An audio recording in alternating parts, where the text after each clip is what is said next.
नमस्कार दोस्तों, स्वागत है आप सभी का आपके अपने यूट्यूब चैनल मास्टर जी पर।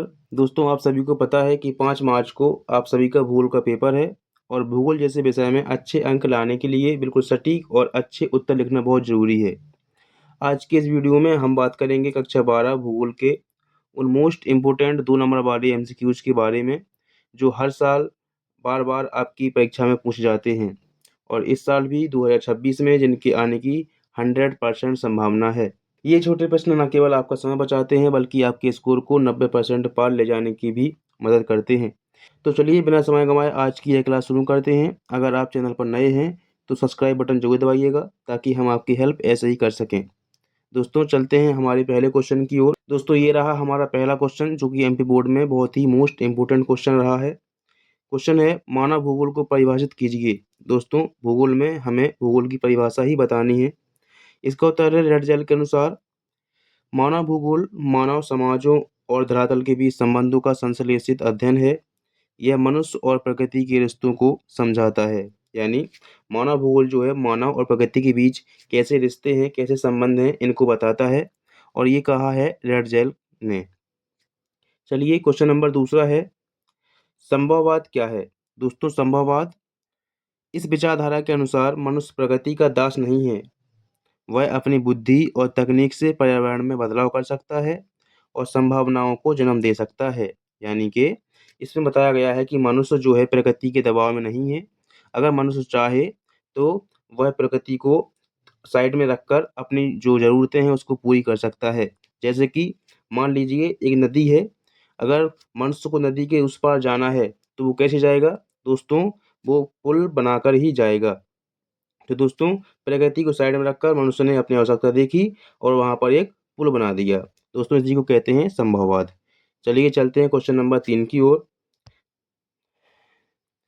जनसंख्या घनत्व किसे कहते हैं? दोस्तों, किसी क्षेत्र की कुल जनसंख्या और वहाँ की कुल भूमि के अनुपात को जनसंख्या घनत्व कहते हैं।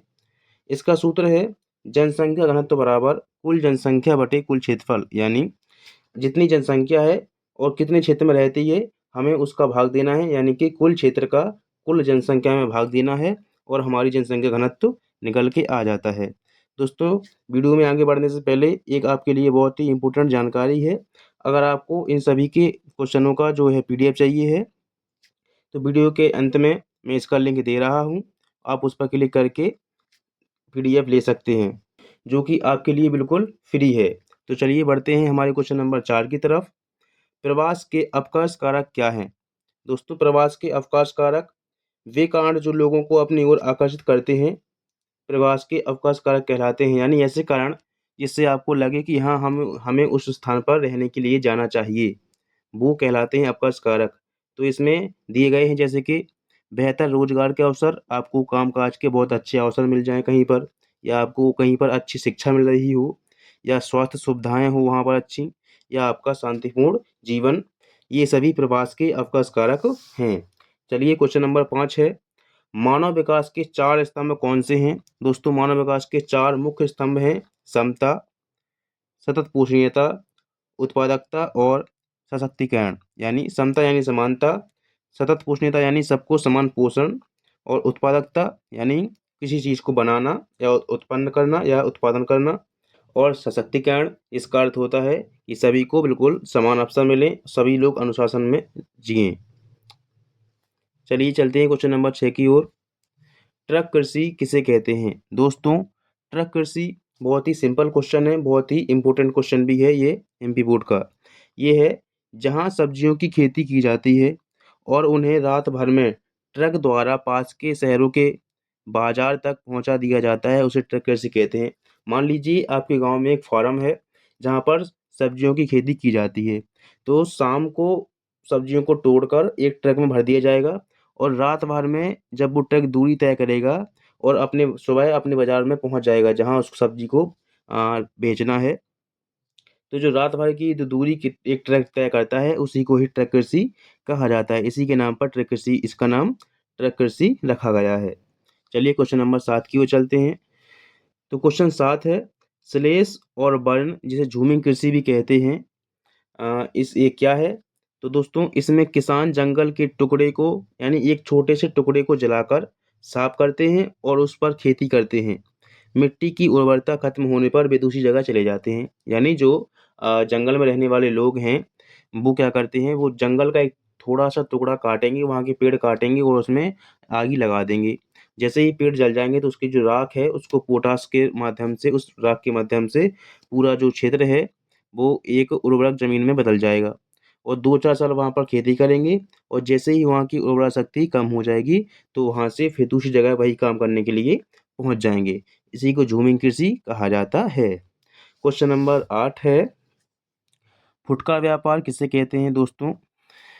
वह व्यापारिक क्रिया जिसमें वस्तुएं सीधे उपभोक्ताओं को छोटी मात्रा में बेची जाती हैं, उसे फुटकर व्यापार कहते हैं। दोस्तों, फुटकर व्यापार का मतलब है कि आप थोड़ी-थोड़ी चीज़ें दुकान से या कहीं बड़ी स्टॉल से खरीद रहे हो, उसी को ही फुटकर व्यापार कहा जाता है। क्वेश्चन नंबर 9, ग्रामीण बस्तियों की कोई 2 विशेषताएँ लिखिए। दोस्तों, ग्रामीण बस्तियों की यानी गाँव की हमें 2 विशेषताएँ लिखनी हैं। तो पहली है कि यहाँ के लोग मुख्य रूप से खेती और पशुपालन पर निर्भर होते हैं। यानी यहाँ के लोग प्राथमिक क्रिया करते हैं, जैसे खेती करना, पशुपालन करना, मछली पकड़ना। और दूसरा है, यहाँ मकान अक्सर कच्चे होते हैं और जीवन सादगीपूर्ण होता है। यानी यहाँ के मकान अक्सर कच्चे होते हैं और यहाँ के लोग बिल्कुल सादगीपूर्ण जीवन जीते हैं, लेकिन खुशहाल जीवन जीते हैं। क्वेश्चन नंबर 10 है, भारत में लिंगानुपात कम होने के 2 कारण लिखिए। दोस्तों, भारत में लिंगानुपात कम होने के 2 कारण बताने हैं। बहुत ही मोस्ट क्वेश्चन है एमपी बोर्ड का। तो इसमें पहला है कि बालिकाओं की तुलना में बालकों को प्राथमिकता देना। ऐसा होता है कि लड़कियों की तुलना में लड़कों को जो अधिक प्राथमिकता दी जाने लगी है। और दूसरा क्या है, कन्या भ्रूण हत्या और सामाजिक भेदभाव, यानी कि कन्याओं को, जो लड़कियों को है, वो पेट में ही मार दिया जाता है। और समाज में जो भेदभाव होता है लड़का और लड़कियों के बीच में, वो भी यह एक कारण है। दोस्तों, क्या आप बता सकते हैं कि भारत में वह कौन-सा राज्य है जो कि लिंगानुपात में सबसे आगे है? अगर आपको पता है तो कमेंट ज़रूर कीजिएगा और मिलते हैं क्वेश्चन नंबर 11 की ओर चलते हैं। आधारभूत उद्योग किसे कहते हैं? दोस्तों, वे उद्योग जिनके उत्पाद दूसरे उद्योगों के लिए कच्चे माल के रूप में काम आते हैं, जैसे लोहा इस्पात उद्योग। दोस्तों, इसमें बताया गया है कि ऐसे उद्योग जो अपना कच्चा माल किसी दूसरे उद्योग को देते हों, जो उस माल का उपयोग करके कोई नई चीज़ बनाते हों। तो जो उद्योग कच्चा माल दे रहा है उसी को आधारभूत उद्योग तो जो उद्योग कच्चा माल दे रहा है उसी को आधारभूत उद्योग कहा जाता है। जैसे कि मान लीजिए लोहा इस्पात उद्योग में कच्चे लोहे को पक्का करके उसको साइड में रख दिया जाएगा। फिर जो कंपनियाँ आएँगी या फिर जो लोग आएँगे, वो क्या करेंगे, उस कच्चे लोहे को उस लोग आएँगे, उस पक्के लोहे को खरीद लेंगे और अपनी कंपनियों में या फैक्ट्रियों में ले जाएँगे। फिर उसका उपयोग करके वो नई-नई चीज़ें बनाएँगे। तो जो जहाँ से वो लेके गए हैं लोहे को, उसको कहते हैं आधारभूत उद्योग। चलिए चलते हैं क्वेश्चन नंबर 12 की ओर। सूएज़ नहर के 2 महत्व लिखिए। दोस्तों, सूएज़ नहर के 2 महत्व लिखने हैं हमें। तो पहला तो ये है कि यूरोप और एशिया के बीच की दूरी को बहुत कम कर दिया है। और दूसरा है, इससे समय और ईंधन की भारी बचत होती है, क्योंकि दूरी कम हो गई है। तो पहले जब जहाज़ों को घूम के जाना पड़ता था, अब उससे घूम के नहीं जाना पड़ता है और इससे समय बचता है और ईंधन और पैसा, ये सब चीज़ें बच जाती हैं। क्वेश्चन नंबर 13 की ओर चलते हैं दोस्तों। जल प्रदूषण के 2 मुख्य स्रोत क्या हैं? जो जल नदियों में प्रदूषण हो रहा है, तालाबों में प्रदूषण हो रहा है, इसके क्या कारण हैं, बताने हैं। तो पहला है उद्योगों से निकलने वाला रासायनिक कचरा। दोस्तों, जो उद्योग हैं, बड़े-बड़े कारखाने हैं, फैक्ट्रियाँ हैं, वहाँ से केमिकल कचरा निकलता ही रहता है, जो कि उद्योग वाले सीधा नदियों में डंप कर देते हैं, यानी वहीं पर डाल देते हैं। और दूसरा क्या है, शहरों का गंदा पानी और सीवेज। जो शहरों की सीवेज लाइनें हैं, गंदा पानी है, वो सीधे नदियों में जा रहा है या किसी तालाब में जा रहा है। क्वेश्चन नंबर 14 है, शुष्क कृषि क्या है? दोस्तों, कम वर्षा वाले क्षेत्रों में, जहाँ पर बहुत कम वर्षा होती हो, यानी 75 सेंटीमीटर से भी कम वर्षा होती हो, में की जाने वाली खेती को शुष्क कृषि कहते हैं। यानी कि जैसे बाजरा है, रागी है, मूंगफली है, इनको उस जगह पर बोया जाता है जहाँ पर वर्षा बहुत कम होती है। इसको हम शुष्क क्षेत्र भी कहते हैं। तो चलिए चलते हैं क्वेश्चन नंबर 15 की ओर। वायु परिवहन के 2 लाभ लिखिए। दोस्तों, वायु परिवहन के 2 लाभ कौन-कौन से हैं? पहला तो यह परिवहन का सबसे तेज साधन है, यानी कि जहाँ रेलगाड़ी मान लीजिए या फिर बस मान लीजिए या फिर कोई जल का जहाज मान लीजिए, तो उससे सबसे तेज साधन कौन सा है? ये वायु परिवहन है। और दूसरा है, यह दुर्गम क्षेत्रों जैसे पहाड़ है, रेगिस्तान है, तक आसानी से पहुंच सकता है, यानी इसके बीच में रुकावट ना तो पहाड़ आती है और ना ही कोई रेगिस्तान आता है, ये सबको पार करते हुए चला जाता है। चलिए चलते हैं क्वेश्चन नंबर 16 की ओर। अंकीय विभाजक क्या है? दोस्तों, सूचना और संचार तकनीकी आईसीटी तक पहुंच के मामले में विकसित और विकासशील देशों के बीच जो अंतर है उसे अंकीय विभाजक कहते हैं, यानी जो देश विकसित हो चुके हैं और जो देश अभी विकास के रास्ते में चल रहे हैं, इन दोनों के बीच में जो अंतर है उसी को अंकीय विभाजन या अंकीय विभाजक कहा जाता है। चलिए चलते हैं क्वेश्चन नंबर 17 की ओर। धात्विक और अधात्विक खनिज में क्या अंतर है? तो दोस्तों, धात्विक खनिज जैसे लोहा है, सोना है, ये सब धातुएं हैं, में धातु का अंश होता है और इन्हें गलाया जा सकता है, जबकि अधात्विक खनिज जैसे कि चूना है, पत्थर है, कोयला है, में धातु नहीं होती है, यानी कि जो चूना है, जो पत्थर है, कोयला है, वो जल जाता है और उसका हम दोबारा उपयोग नहीं कर सकते, लेकिन जो लोहा है, सोना है, चांदी है, इसको हम पिघलाकर किसी दूसरे रूप में भी ढाल सकते हैं, तो इसको धात्विक खनिज कहते हैं।